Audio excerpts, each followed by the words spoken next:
Hey everyone, welcome back to the channel. In today's video, I'm going to show you how to schedule savings transfers manually in Digit.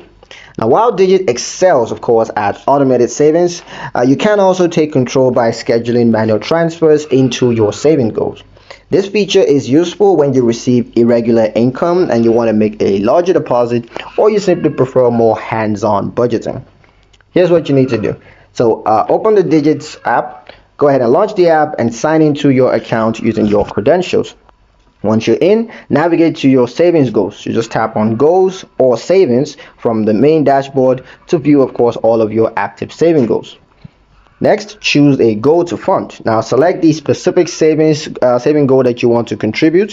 Whatever it is you've named it, go ahead and click on that to open it up and just tap add money or transfer in. Just look for the plus, add, or transfer in button, usually found within the goals page. Then you gotta input the amount that you want to transfer from your linked bank accounts. You can choose any amount based, of course, on your available balance. Next, if Digit supports scheduling in your version, you're gonna see an option to pick a future date for transfers. So just go ahead and tap to select the date. Review the amounts, the source, and the destination, and then tap confirm or schedule. Next, you're going to need to track or cancel the transfer. Now, scheduled transfers will appear under the Go activity or under a dedicated pending transfer section. You can cancel or reschedule them up to a certain time before execution. Now, there are a couple of things to note. The first is scheduled transfer. So scheduled transfer, better control. This is ideal for aligning deposits with your payday or budgeting plans.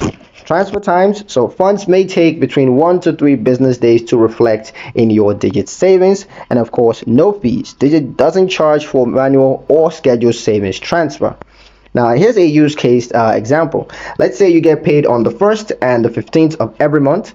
You can schedule a $100 transfer to your emergency funds goals on each payday, just to stay consistent with your savings. So yeah, that's pretty much it for the video, guys. Hope you liked it. Hope you found the information here useful enough. If you did, like the video, comment down below, let me know what you thought. Share the video with your friends and subscribe to the channel if you haven't done so already, and I'll see you in the next one.